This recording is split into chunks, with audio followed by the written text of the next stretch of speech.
দাজ্জাল কে? এই ইতিহাসের সবচেয়ে বড় ফিতনা। সে একজন মানুষ, সে একজন ব্যক্তি যার চুলগুলো হবে কোঁকড়ানো, যার দু চোখের মধ্যে একটা চোখ অন্ধ।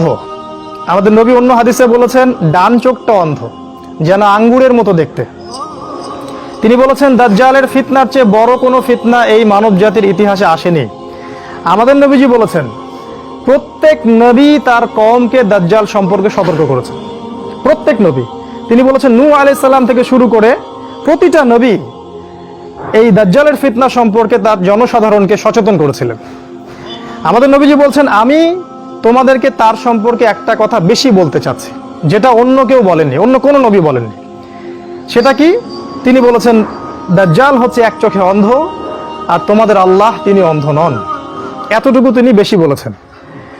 আমাদের নবীজি আরো বলেছেন সে 40 দিন এই পৃথিবীতে অবস্থান করবে এবং পৃথিবীর প্রত্যেকটা বিষয় সে নিয়ন্ত্রণ করবে, হোক সেটা অর্থনীতি, হোক সেটা পলিটিক্স, হোক সেটা সমাজ, হোক সেটা রাষ্ট্র বা ব্যক্তি, প্রত্যেকটা সেক্টর দাজ্জালের নিয়ন্ত্রণে থাকবে এবং পৃথিবীর বেশিরভাগ মানুষ তাকে ইলাহ বা উপাস্য হিসেবে গ্রহণ করবে, আল্লাহকে বাদ দিয়ে তার ইবাদত করা শুরু করবে। আস্তে আস্তে কথাগুলো আপনাদের যুবকদের দিকে যাবে ইনশাআল্লাহ, মনোযোগ রাখেন। আবারও বলছি এই পৃথিবীর সবচেয়ে বড় ফিতনার নাম মাসিহুদ দাজ্জাল। আমাদের নবী বলেছেন কে তাদেরকে অনুসরণ করবে? নবীজি বলেছেন ইহুদিরা তাদেরকে অনুসরণ করবে। কারা? ইহুদিরা তাদেরকে অনুসরণ করবে। নবীজি বলেছেন দাজ্জাল জেরুজালেম থেকে বের হবে। কোথা থেকে বের হবে? আচ্ছা, তার মানে দাজ্জাল যদি জেরুজালেম থেকে বের হয় আর ইহুদিরা যদি দাজ্জালকে অনুসরণ করে, তাহলে পৃথিবীর সমস্ত ইহুদিদেরকে জেরুজালেমে আসতে হবে। কথা কি বুঝতে পারছেন? 1914 সাল থেকে নিয়ে 1948 সাল পর্যন্ত এই যে সময়টুকু ছিল, এই সময়টুকুর মধ্যে পৃথিবীর প্রতিটা জায়গা থেকে ইহুদিরা জেরুজালেমে চলে আসছে এবং সেখানে তারা বসতি নির্মাণ করেছে। জায়গাটা ছিল ফিলিস্তিনের, ওইটা তারা দখল করেছে। 1914 থেকে 1948 সালের মধ্যে এই কাজটা কমপ্লিট। তার মানে হিসাব মিলে গেল যে ইহুদিরা সেখানে আসবে, তারা এসে গেছে। 2 নাম্বার, যদি দাজ্জালকে জেরুজালেম থেকে বিশ্ব শাসন করতে হয়, তাহলে ইহুদিদেরকে নিয়ে তাকে একটা রাষ্ট্র তৈরি করতে হবে, শক্তিশালী রাষ্ট্র, এবং সেই রাষ্ট্রটা হবে এই বিশ্বের একমাত্র শীর্ষস্থানীয় নেতৃত্ব প্রদানকারী রাষ্ট্র। তাই তো? যে রাষ্ট্র নেতৃত্ব দিতে পারে না, সে কেমন করে সারা বিশ্ব শাসন করবে? বাংলাদেশ কি সারা বিশ্ব শাসন করতে পারবে? এখন সারা বিশ্ব যেমন শাসন করছে আমেরিকা, কথার কথা, যদিও তার সময় প্রায় শেষের দিকে, ওর বয়স হয়ে গেছে, ও যে কোনো সময় মারা যাবে আর কি, সময়ের ব্যাপার মাত্র। দেখবেন কয়েক বছরের মধ্যে আমেরিকা কলাপস, ওর ডলার পড়ে যাবে, আমেরিকা পড়ে যাবে এবং ওর জায়গাটা নিবে ইসরায়েল। এখন ইসরায়েল আস্তে আস্তে আস্তে আস্তে সারা বিশ্বের রুলিং স্টেট, যেটাকে বলা হয় বিশ্বের শাসন রাষ্ট্র হিসেবে আত্মপ্রকাশ করছে। যারা একটু পড়াশোনা করেছেন তারা বুঝতে পারবেন এই আমেরিকার আগে কোন দেশটা সারা বিশ্ব শাসন করত? ব্রিটেন। এক্স্যাক্টলি, আমি এটা বলছি, ব্রিটেন। দেখেন ব্রিটেন কিন্তু সারা বিশ্ব শাসন করেছে প্রায় শত শত বছর, এবং তখন ব্রিটেনের ধার কাছে কেউ আসতে পারেনি। বিশ্বের প্রত্যেকটা দেশ, প্রত্যেকটা নেভাল পোর্টাল বলেন, পলিটিক্স বলেন, ইকোনমি বলেন, সব কিছু ওরা কন্ট্রোল করেছে এবং আমাদের এদিকেও তারা 200 বছর শাসন করেছিল। হঠাৎ করে দেখবেন ব্রিটেন আস্তে আস্তে আস্তে আস্তে পৃথিবী থেকে গায়েব, মানে ওর যে রুলিং স্টেটের ক্ষমতা ওটা আস্তে আস্তে চলে গেল। ওই জায়গাটায় স্থানান্তরিত হলো আমেরিকা। এখন আস্তে আস্তে আমেরিকাও চলে যাচ্ছে এবং ওই জায়গায় আসছে নতুন একটা রাষ্ট্র, তার নাম ইসরায়েল। তাহলে আমাদের হিসাব মিলে যাচ্ছে যে ইসরায়েলের ইহুদিরাই দাজ্জালকে অনুসরণ করবে, তাহলে ইহুদিদেরকে ওইখানে আসতে হবে, এই হিসাব শেষ। আবার 48 সাল থেকে 71 সাল পর্যন্ত এই সময়টার মধ্যে ইহুদিরা কিন্তু রাষ্ট্র গঠন করেছে, করে নাই? ইসরায়েল একটা রাষ্ট্র গঠন করেনি এবং আরবদের সাথে যুদ্ধ করে তার আস্তে আস্তে আস্তে রাষ্ট্রটা বড় করলো না? দফায় দফায় 4টা দফা যুদ্ধ হয়েছে। আবার এই 2000 সাল থেকে 2019 সাল পর্যন্ত দেখেন, এই ট্রাম্প যখন ক্ষমতায় আসলো তখন জেরুজালেমকে সে ইসরায়েলের রাজধানী ঘোষণা করে দিল। মানে হিসেব কিন্তু সব মিলে গেল। এখন এটা শুধু সময়ের ব্যাপার যে দাজ্জাল কবে সেখান থেকে বের হবে এবং বের হয়ে বলবে আমি হচ্ছি মাসিহ।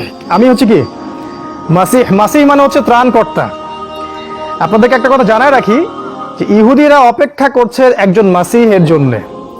ইহুদিরা অপেক্ষা করছে যে তাদের একজন মাসিহ আসবে, যখন সেই মাসিহ আসবে তখন তারা বিশ্ব শাসন করবে এবং তারা মনে করে এই দাজ্জালই হচ্ছে ওদের মাসিহ। কিন্তু সত্যি কথা হচ্ছে এই যে মাসিহ তাদের কাছে এসেছিল, সেটা কে? ঈসা আলাইহিস সালাম, তাই না? আমরা বলি না ঈসা ইবনে মারিয়াম। রূহুল্লাহ, আল্লাহর মাসিহ, তিনি ছিলেন সত্যিকারের আল্লাহর মাসিহ। তো তিনি যখন আসলেন পৃথিবীতে তখন ইহুদিরাই তাদেরকে কি করলো, তাকে কি করলো, হত্যা করেছিল, করেনি? তারা সত্যিকারের মাসিহকে হত্যা করেছিল। এর শাস্তি হিসেবে আল্লাহ পাক তাদেরকে এখানে পরীক্ষা করছেন। তারা মিথ্যা একটা মাসিহের অপেক্ষায় বসে আছে, কিন্তু তারা মনে করছে এই দাজ্জালই হচ্ছে ওদের সত্যিকারের মাসিহ। আর এই দাজ্জাল ইহুদিদেরকে প্রতারিত করছে এবং এর মধ্য দিয়ে সে সারা বিশ্বকে প্রতারিত করবে। এখন কনক্লুশন হচ্ছে যে দাজ্জাল যদি এই পৃথিবীর সবচেয়ে বড় যে শক্তিধর রাষ্ট্র সামনে হতে যাচ্ছে ইসরায়েল, তার জেরুজালেম শহর থেকে আত্মপ্রকাশ করে, তাহলে হিসাব হচ্ছে জেরুজালেম থেকে এই বিশ্বের প্রতিটা দেশের রাজনীতি, অর্থনীতি, সমাজনীতি, ধর্ম, আপনার পড়াশোনা, প্রতিটা বিষয়কে ওখান থেকে নিয়ন্ত্রণ করতে হবে। মিডিয়াকে নিয়ন্ত্রণ করতে হবে, অস্ত্রশস্ত্র নিয়ন্ত্রণ করতে হবে। এখন আমরা প্রশ্ন করবো আপনাদেরকে, যারা একটু পড়াশোনা করেছেন তারা জানেন, এখন কি সারা বিশ্বের অস্ত্রশস্ত্রের নিয়ন্ত্রণ ইসরায়েল করছে কি না? ইসরায়েলের সাথে আরো কিছু দেশ আছে, যেমন আমেরিকা আছে, ব্রিটেন আছে, পশ্চিমা সভ্যতার দেশগুলো আছে, যেমন জার্মানি, আপনার এই যে ফ্রান্স, এই যে আপনার এদিকে ইতালি, তারপর এদিকে অস্ট্রেলিয়া, এদিকে আমাদের ইন্ডিয়া, এরা কিন্তু ইসরায়েলের বন্ধু রাষ্ট্র। তারপর ও একা না, ওর সাথে আরো অনেকে আছে। এরা কি সারা বিশ্বের অস্ত্রশস্ত্র আজকে নিয়ন্ত্রণ করছে না? কথা বুঝতে পারছেন না? এরা কি সারা বিশ্বের মিডিয়া নিয়ন্ত্রণ করে না? এখন এরা সারা বিশ্বের অর্থনীতি নিয়ন্ত্রণ করে না? করছে কি না? এরা কি সারা বিশ্বের রাজনীতি নিয়ন্ত্রণ করে? কিছু কথা উপর দিয়ে আছে মনে হয় না? করছে কি না? এক কথা, তারা সেখান থেকে প্রত্যেকটা বিষয় অলরেডি নিয়ন্ত্রণ করছে। তার মানে এখন সময়ের ব্যাপার মাত্র যে কবে দাজ্জাল সেখান থেকে বের হবে এবং সে বের হয়ে বলবে যে আমি হচ্ছি মাসিহ, তোমরা সবাই আমার আনুগত্য করো। আমাদের নবীজি বলেছেন পৃথিবীর বেশিরভাগ মানুষই তার অনুসরণ করবে। তার হাতে খাবারের মজুদ থাকবে, তার হাতে সম্পদের পাহাড় থাকবে, সে যেদিক দিয়ে যাবে যারা তার প্রতি ঈমান নিয়ে আসবে সে তাদেরকে ব্যাপক সম্পত্তি দিবে। আর যে বলবে না তুমি মিথ্যা মাসিহ, তুমি আল্লাহ নও, দাজ্জাল প্রথমে বলবে আমি হচ্ছি নবী, পরে বলবে আমি হচ্ছি আল্লাহ, সে কিন্তু এই কথাটা বলবে। যারা বিশ্বাস করবে না যে তুমি আল্লাহ নাও, আমাদের আল্লাহ এক আল্লাহ, তাদেরকে সে ধ্বংস করে দিবে। এবং সে কখন বের হবে? সে বের হবে ইমামুল মাহদি বের হওয়ার পরে, আগে নয়। ইমামুল মাহদি বের হওয়ার পরে দাজ্জাল বের হবে, আগে বের হবে না। আর ইমামুল মাহদি কখন বের হবেন? ইমামুল মাহদি বের হবেন মালহামার পরে। আবার বলছি, মাথা ঘুরছে নাকি? দাজ্জাল বের হবে দাজ্জাল বের হবে ইমাম মাহদির পরে। দাজ্জাল মানুষের রূপে বের হবে ইমাম মাহদি আত্মপ্রকাশ করার পরে। আর ইমাম মাহদি কখন বের হবেন? মালহামা বা মহাযুদ্ধের পরে। এবার বুঝতে পারছেন মালহামাটা কি? আমাদের নবীজি বলেছেন এমন যুদ্ধ পৃথিবীতে হতে যাচ্ছে যে যুদ্ধে 100 জনের মধ্যে 99টা মানুষ মারা যাবে। যেটা হবে একটা নিউক্লিয়ার যুদ্ধ, পারমাণবিক যুদ্ধ। একটা করে বোম পড়বে, একটা করে রাষ্ট্র শেষ, সামনে অপেক্ষা করছে। এই পর্যন্ত কি পৃথিবীতে এমন কোন যুদ্ধ হয়েছে যেখানে 100 জনের মধ্যে 99% মানুষ মারা গেছে? আমাদের নবী হাদিসে বলে গেছেন যে 100 জনের মধ্যে 99টা মানুষ সেই যুদ্ধে মারা যাবে, সহি হাদিস। তার মানে এটা সামনে আসতে যাচ্ছে। তিনি আরো বলেছেন এই যুদ্ধে 80টা দেশ একত্রিত হবে। কয়টা? আমি অবাক হয়ে যাই মাঝে মাঝে যে আমাদের নবীজি আসলে কি বলতে বাকি রাখছেন, সেটাই আমি অবাক হয়ে যাই। এমন কোনো বিষয় নাই যেটা তিনি বলেন নাই, সুবহানাল্লাহ। প্রত্যেকটা বিষয় তিনি এটাও বলেছেন 80টা দেশের প্রত্যেকটা দেশ 12,000 করে সৈন্য এই যুদ্ধে পাঠাবে, 12,000 করে। 8 কত হয়? 96, তাহলে 9 লাখ সামথিং এরকম, নাকি আমি ভুল বললাম? এরকম ফোর্স একত্রিত হয়ে একটা যুদ্ধ করবে, তাহলে চিন্তা করেন পৃথিবীর অবস্থা কোন দিকে যাচ্ছে সামনে। আমাদের অ্যাপ্রক্সিমেট হিসাব হচ্ছে এটা আগামী 10-15 বছরে হতে পারে, আল্লাহ ভালো জানেন। তো এই মালহামার ঠিক শেষের দিকে মুসলিমরা যখন মার খেতে থাকবে, তখন মুসলিমদের পতাকা ধরবেন ইমামুল মাহদি, যিনি মদিনা থেকে বের হবেন এবং মক্কায় তার হাতে বায়াত নেওয়া হবে। এবং ইমামুল মাহদির নেতৃত্বে মুসলিমরা একত্রিত হবে, তার হাতে বায়াত করবে এবং তিনি মুসলিমদেরকে নেতৃত্ব দিয়ে প্রথমে তুরস্কের কনস্ট্যান্টিনোপল বা ইস্তাম্বুল, এখন যেটাকে আপনারা বলেন, এবং তারপরে ওই জেরুজালেম যেটা ইহুদিরা দখল করে রাখছে, এইটা তিনি জয় করবেন ইনশাআল্লাহ। এই বিজয় কেউ ঠেকাতে পারবে না, এটা সামনে অপেক্ষা করছে। এই যে ঘটনাটা আমি বললাম এটা সামনে হতে যাচ্ছে, এর সাথে যুবকদের সম্পর্কটা কি? এই জায়গাটা আপনাদের জন্য। ভালো করে বোঝেন। দাজ্জাল এর সবচেয়ে বড় হুমকিটাকে, দাজ্জালের সবচেয়ে বড় হুমকি হচ্ছে কিছু ধার্মিক শ্রেণীর মানুষ। কিরকম মানুষ? যারা এই জাহেলিয়াতের মধ্যে গা ভাসিয়ে দেয়নি, যারা দাজ্জালকে চিনতে পারে, তার ফিতনাগুলোকে চিনতে পারে এবং এগুলো থেকে বিরত থাকার চেষ্টা করে, এবং এর বিরুদ্ধে তারা কিছু শক্তি সামর্থ্য অর্জন করে প্রতিহত করতে চায়। এরা দাজ্জালের জন্য সবচেয়ে বড় হুমকি। আর এই মানুষগুলোর মধ্যে সবচেয়ে বেশি হুমকি হচ্ছে যুব সমাজ। কারণ যুবকরা এমন কিছু করতে পারে যেটা বুড়োরা পারে না। ইতিহাস দেখেন, ইতিহাসের শুরু থেকে শেষ পর্যন্ত দেখেন। এই যে ইব্রাহিম আলাইহিস সালাম, নাম শুনেছেন তো? তাকে যখন আগুনে ফেলে দেওয়া হলো, তিনি যুবক ছিলেন না? একাই তিনি মুসলিম, একাই সারা রাষ্ট্র বিশ্বের সাথে লড়ছেন। পরাজিত হয়েছিলেন? হন নাই। হার মেনেছেন? এই যুবকের চেতনা দেখেন। তারপরে দেখেন ঈসা আলাইহিস সালাম, যুবক ছিলেন না যখন নবী হন? মানুষ তাকে বিশ্বাস করছে না, তাকে ক্রুশে চড়ানো হচ্ছে। আল্লাহ পাকের কাছে দোয়া করছেন, আল্লাহ পাক তাকে পৃথিবী থেকে তুলে নিলেন। তিনি কি হার মেনেছেন? পরাজয় বরণ করেছেন? আসহাবুল উখদুদের নাম শুনেছেন? সূরা বুরুজের মধ্যে আছে। ওখানেও একজন যুবকের কথা আছে যে একাই নিজের জান কুরবানি দিয়েছে, কিন্তু এলাকার সমস্ত মানুষকে মুসলিম করে তারপর ছেড়েছে। মনোযোগ দিন এদিকে। তারপরে যেমন জাকারিয়া আলাইহিস সালামের নাম শুনেছেন? শোনেন নাই মনে হয়। জাকারিয়া আলাইহিস সালামকে এইভাবে করাত দিয়ে কেটে ফেলা হয়েছে। কিভাবে? করাত দিয়ে মাথা থেকে পা পর্যন্ত কেটে ফেলা হয়েছে। তারপরে তিনি ঈমান ছাড়েননি, ইসলাম প্রচার বন্ধ করেননি, তার দায়িত্ব থেকে সরে যাননি। ইনিও ছিলেন একজন যুবক। আমাদের নবী মুহাম্মদ সাল্লাল্লাহু আলাইহি ওয়াসাল্লাম, তিনি যখন নবী হন তখন তার বয়স কত? 40। তিনি কি তখন বুড়ো হয়ে গেছেন? তাকে পরিবার ত্যাগ করতে হলো, তাকে সমাজ ত্যাগ করতে হলো, তাকে বয়কট করা হলো, মার খেতে হয়নি, রক্ত দিতে হয়নি, এই দেশ থেকে চলে যেতে হয় নাই। তারপরেও কি তিনি আত্মসমর্পণ করেছিলেন? তিনি যুবক ছিলেন। যুবকরা যা পারে সবাই সেটা পারবে না। নবীজের সাহাবীদেরকে দেখেন। মুসআব বিন উমাইর নাম শুনেছেন? টকবকে তাজা যুবক। তিনি এমন একটা পরিবারে থাকতেন যেই পরিবারে কোনো কিছুর অভাব নাই, তারপরে তিনি ছেড়ে দিয়ে উহুদের মাঠে চলে গেলেন, সেখানে জীবন দিয়েছেন। তিনি একজন যুবক। খুবাইব রাদিয়াল্লাহু আনহু, যাকে শুলদণ্ড দেওয়া হয়েছিল। শুলদণ্ড বোঝেন? পিছন দিক থেকে মাথা দিয়ে বের করে দেয়া, এটাকে বলে শুলদণ্ড। এটা বরণ করেছেন, তারপরে ঈমান ছাড়েন নাই। তিনি একজন যুবক। এই যে এখন আমরা ইসলাম পালন করছি, এই উপমহাদেশে ইসলাম ঢুকলো কার হাত দিয়ে? একজন বড় বীর সেনা ছিলেন, তার নাম কি? মোহাম্মদ বিন কাসিম। তিনি একজন যুবক, 17 কি 18 বছর বয়স। এই জায়গাটা তিনি বিজয় করেছেন, এই পাক ভারত উপমহাদেশ। এখন আপনারা এখানে লা ইলাহা ইল্লাল্লাহ বলছেন, তিনি একজন যুবক। ওই যে পশ্চিমা সভ্যতার দিকে তাকান, সেখানে তারিক বিন জিয়াদ, তিনি সেখানে যুদ্ধ করে ওটা বিজয় করেছেন। ইতিহাস যেটা বলে যে ইতিহাসে যুবকদের হাতে প্রচুর বিজয় হয়েছে। এই জন্য দাজ্জালের সবচেয়ে বড় ভয় হচ্ছে যুবকদেরকে নিয়ে। কথা কি বুঝতে পারতেছেন এবার? আচ্ছা, এবার আরো একটু মনোযোগ দেন। তাহলে এখন দাজ্জাল কি চাবে? দাজ্জাল চাবে বলতে আমি বুঝাচ্ছি দাজ্জাল এবং তার অনুসারীরা চাবে। একটু বলি দাজ্জাল এবং তার অনুসারী কারা। একবার বলেছি দাজ্জালের অনুসারী ইহুদিরা, ওর সাথে আরো কিছু মানুষ আছে। কিন্তু ওর সাথে আর কারা আছে? ওর সাথে এমন কিছু খ্রিস্টান আছে, এমন কিছু নাসারা আছে যারা ইহুদিদের বন্ধু। পৃথিবীতে একটু ঘেটে দেখবেন যে কারা কারা, কোন ইহুদি আর কোন খ্রিস্টানরা একে অপরের বন্ধু। পৃথিবী ঘেটে দেখবেন, বিশ্বের খবর পড়বেন যে কোন ইহুদি আর কোন খ্রিস্টানরা একে অপরের বন্ধু। আমি বলে দিচ্ছি, সব ইহুদি সব খ্রিস্টান কিন্তু একে অপরের বন্ধু না। এটা ভুল কথা। তাদের মাঝেও বিভক্তি আছে। কিছু কিছু ইহুদি এবং কিছু কিছু খ্রিস্টান একে অপরের বন্ধু।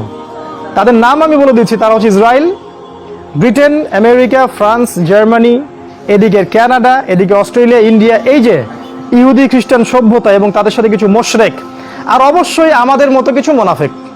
আমাদের মতো কি কিছু মুনাফিক। ইমানদার মনে হয় নিজেদেরকে? ইমান কি জিনিস সেটা কবরে গেলে বুঝতে পারবেন ইনশাআল্লাহ। ইমান কি জিনিস সেটা কবরে গেলে বুঝতে পারবেন ইনশাআল্লাহ। যখন প্রশ্ন করা হবে মান রব্বুক, তখন বুঝতে পারবেন ইনশাআল্লাহ ইমান কি জিনিস। পৃথিবীতে যারা আল্লাহর সাথে শিরিক করেছে, কবরের এই প্রশ্নের উত্তর তারা দিতে পারবে না। মা দিনুকা, তোমার দিন কি? যারা ইসলামকে নিয়ে ঠাট্টা বিদ্রুপ করছে, এখন হাসি তামাশার পাত্র বানিয়েছে ইসলামকে, এরা কখনোই মা দিনুকার উত্তর দিতে পারবে না। মান নবিয়ুক, তোমাকে যখন জিজ্ঞাসা করা হবে, তখন যারা এই পৃথিবীতে নবীজির সুন্নাহ বা আদর্শ অনুযায়ী চলে নাই, তারা কখনো এই প্রশ্নের উত্তর দিতে পারবে না। তাই ইমান কি জিনিস কবরে গেলে বোঝা যাবে। তাই আমি বলছি যে ইহুদি খ্রিস্টানদের সাথে কিছু মুশরিক আর আমাদের মতো কিছু মুনাফিক, আল্লাহ পাক আমাদেরকে মুনাফিকি থেকে উদ্ধার করুন, আল্লাহুম্মা আমিন, যারা ইসলামের সুবিধাবাদী অংশটুকু নিতে রাজি, যে অংশটুকু তাদের বিপক্ষে যায় সেটা নিতে তারা রাজি নয়। মানে হজ করতে পারি বছর বছর, সুদ ছাড়তে পারি না। কথা বুঝতে পারেন নাই?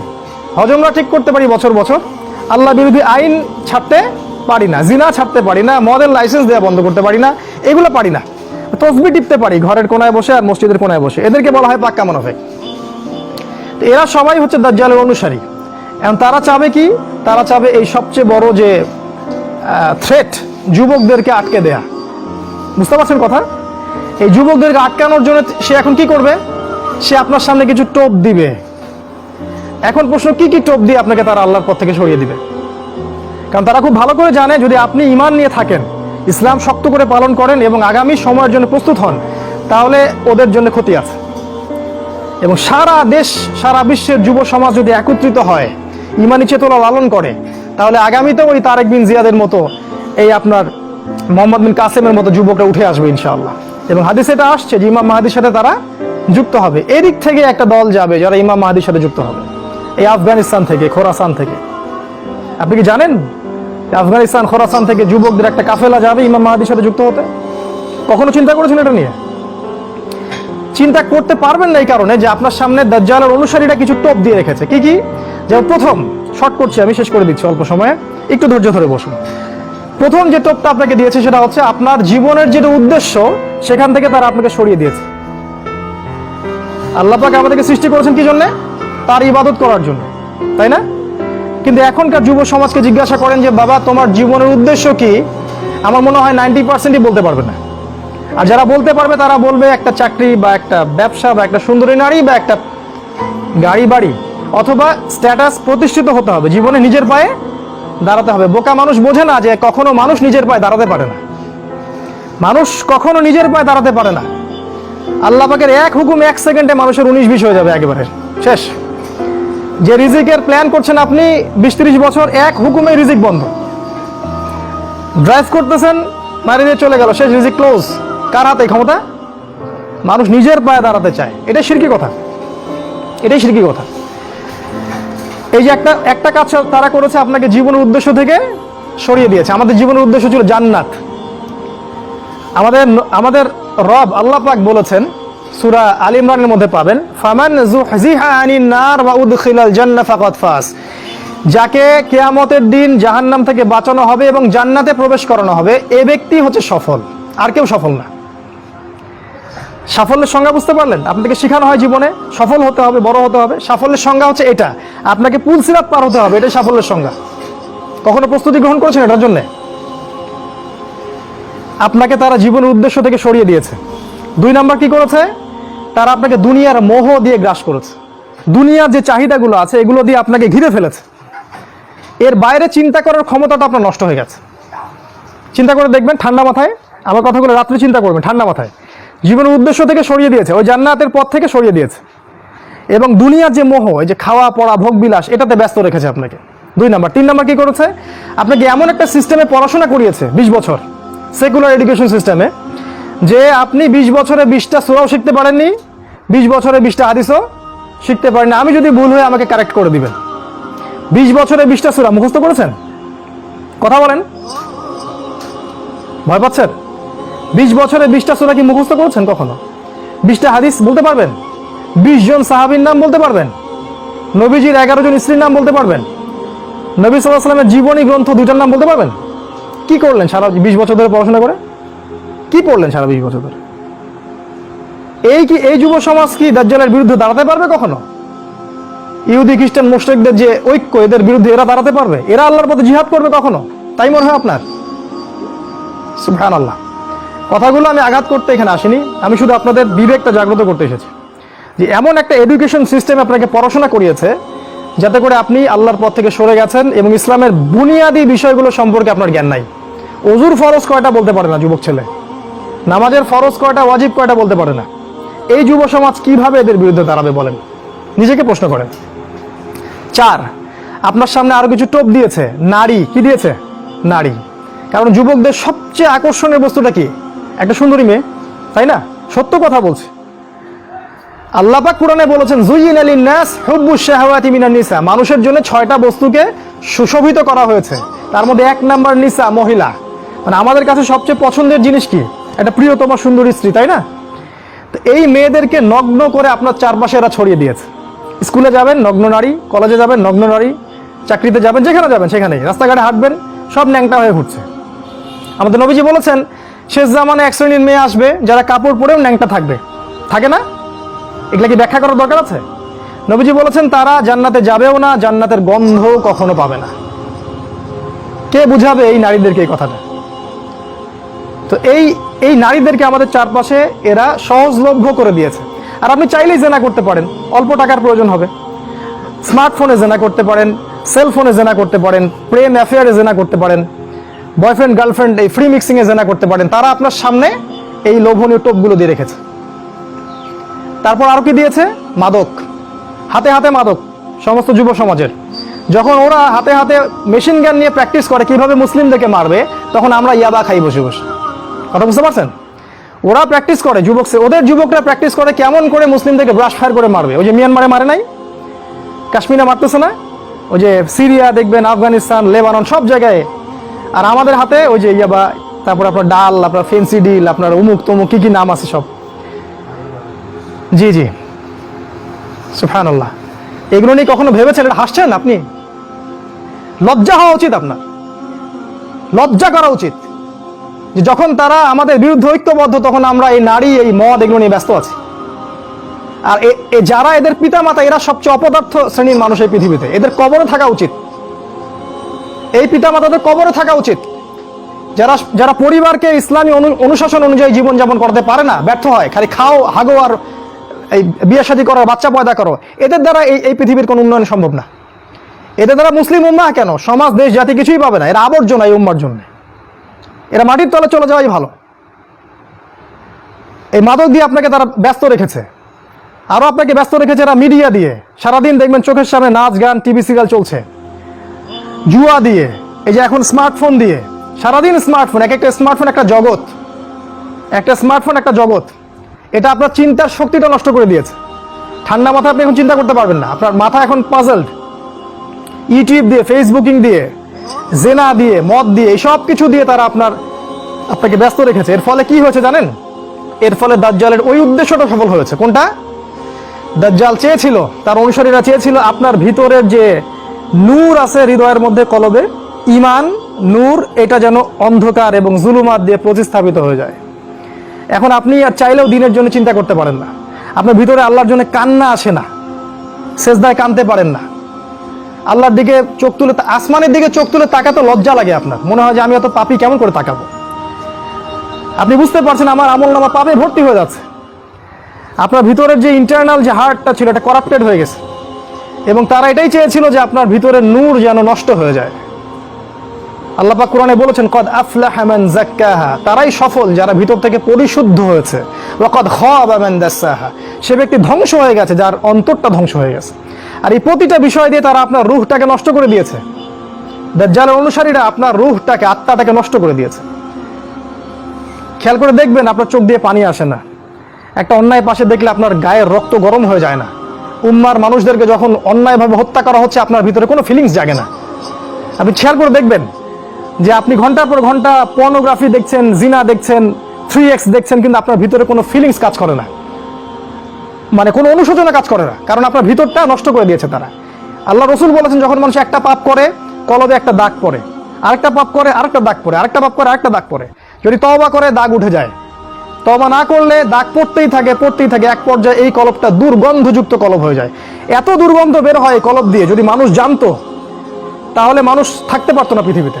এই জন্যই এই রকম শ্রেণীর মানুষের যখন মৃত্যু হয়, তখন ওই মালাকুল মাউত এবং এই যে মৃত্যুর ফেরেশতারা, তারা দুর্গন্ধে আত্মাটাকে বের করে নিয়ে আসেন, টেনে হিসেবে স্যাঁচড়ায় বের করে নিয়ে আসেন।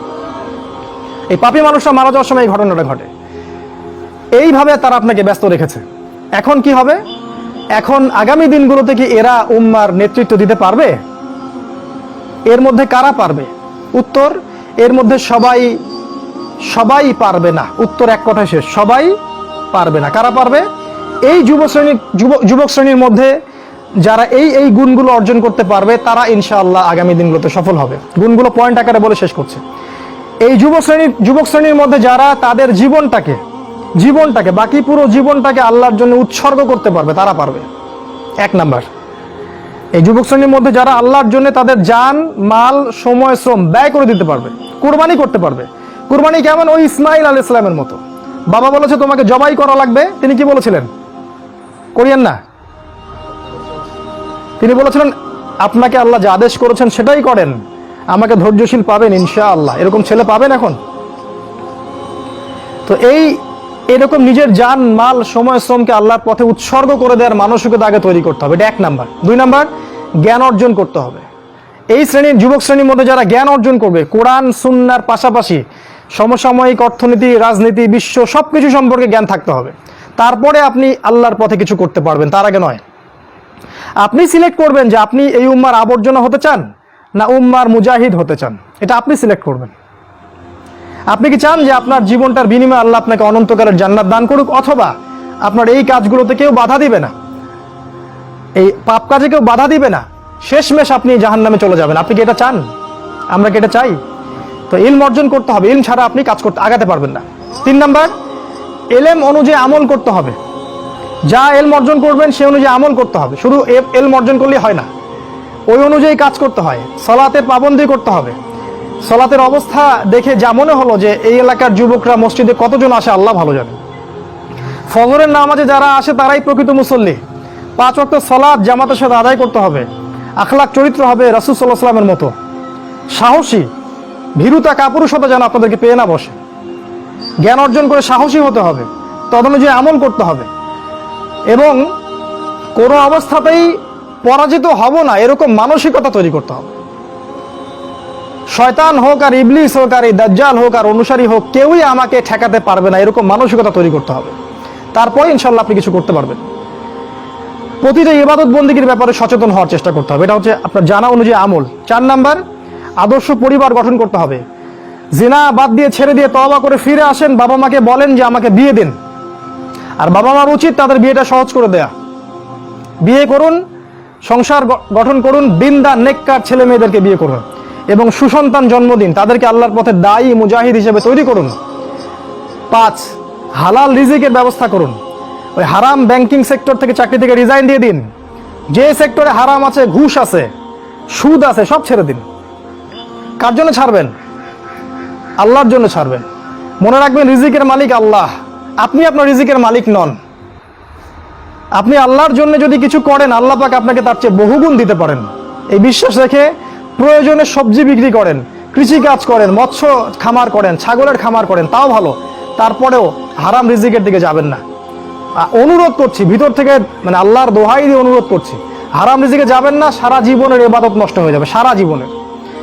যে ব্যক্তির ইবাদতে এতটুকু সুদের টাকা আছে, ওর ইবাদত কবুল হয় না।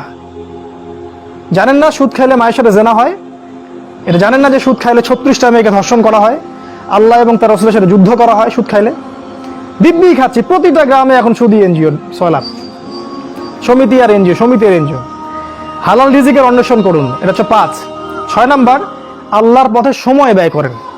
আপনি কোন মাযহাব, কোন তরিকা, কি ফলো করেন সেটা নিয়ে আমি কথা বলতে এখানে আসিনি। আপনি আল্লাহর পথে সময় দেন, যে যেখানে আছেন সেখান থেকে আল্লাহর পথে কিছু করেন, প্রজেক্ট হাতে নেন, কিছু করেন।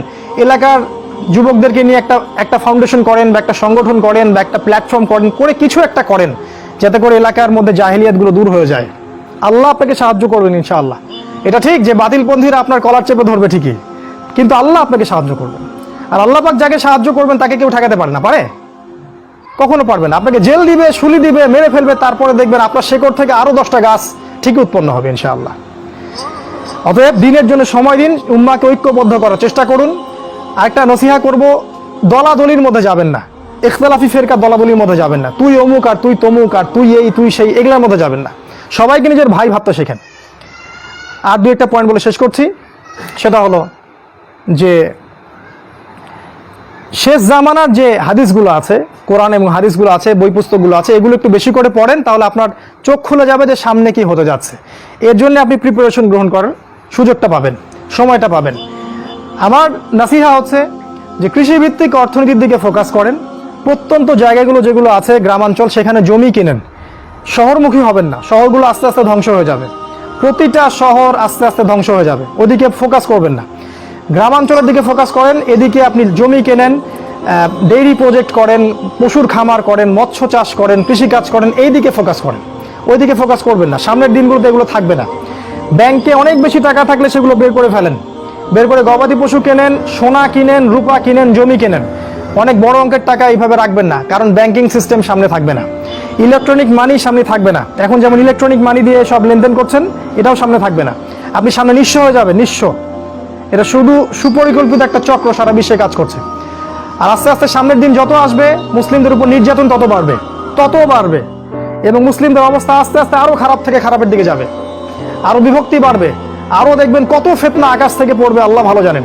মহামারীর পরে আরো কিছু আসবে, আরো কিছু আসবে, তারপরে আরো যুদ্ধ হবে, আরো ফিতনা আসবে।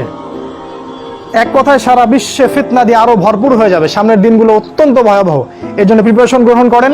আমি কিছু নসিহা করলাম, এগুলো যদি আপনাদেরকে ফায়দা দিবে বলে মনে হয় আপনার কাছে, এগুলো অনুসরণ করতে চেষ্টা করতে পারেন। আর যদি মনে হয় এগুলোতে কোনো ফায়দা নাই, তাহলে আপনার কাছে কয়েকটা অপশন আছে। আপনি যেভাবে দুনিয়ার পিছনে ছুটছেন সেটাও ছুটতে পারেন, এক পর্যায়ে ছোট আপনার শেষ হয়ে যাবে মৃত্যুর মধ্য দিয়ে। অথবা আপনি আমার কথাগুলোকে যাচাই বাছাই করে মেনে চলার চেষ্টা করতে পারেন। তখনই এই কথাগুলো গ্রহণ করবেন যখন আপনার কাছে মনে হবে যে কথাগুলোর বাস্তবতা আছে, যুক্তি আছে। আজকে এতটুকু বলে শেষ করছি। ইনশাল্লাহ আগামী কোনো দিন আরো ডিটেলস শেষ জামানা নিয়ে আমরা কথা বলবো। আমরা এই পর্যায়ে দোয়া করছি আল্লাহ পাকের কাছে, মাগরিবের সময় হয়ে গেল, যে আল্লাহ পাক যেন আমাদের সবাইকে দাজ্জালের ফিতনা থেকে বাঁচিয়ে রাখেন এবং তার অনুসারীদের ফিতনা থেকে আল্লাহ পাক যেন বাঁচিয়ে রাখেন। আল্লাহ পাক আমাদের ভিতরের চোখটা খুলে দেন। আল্লাহ পাক যেন আমাদের হায়াতের রিজিকে বরকত দান করেন, জ্ঞান অর্জন করার তৌফিক দান করেন, সেই অনুযায়ী আমল করার তৌফিক দান করেন, এবং শেষ জামানায় এই উম্মতের জন্য কিছু করে যাওয়ার তৌফিক আল্লাহ পাক যেন দান করেন। আল্লাহুম্মা আমিন। আমি শেষে রিকোয়েস্ট করব, রাসূল সাল্লাল্লাহু আলাইহি ওয়াসাল্লামের জীবনী ভালো করে পড়েন এবং প্রত্যেক সাহাবীর জীবনী পড়েন, দেখেন তারা কিভাবে তাদের যৌবনটাকে আল্লাহর জন্য কুরবানি করে দিয়েছেন। উগ্র পন্থায় যাবেন না, শৈথিল্য পন্থাও যাবেন না, মধ্যমপন্থী হন। আগামী দিনগুলোর জন্য প্রিপারেশন গ্রহণ করুন। আল্লাহ পাক আমাদের সবাইকে তৌফিক দান করুন। আল্লাহুম্মা আমিন। আকুলু কওলি হাযা আস্তাগফিরুল্লাহ লি ওয়া লাকুম ওয়া লিসাইরিল মুসলিমিন। বারাকাল্লাহু লানা ওয়া লাকুম বিল আয়াতিল হাকীম। ইন্নাহু তাআলা জাওয়াদুন কারীমুর রাউফুর রহিম। এখন মাগরিবের আযান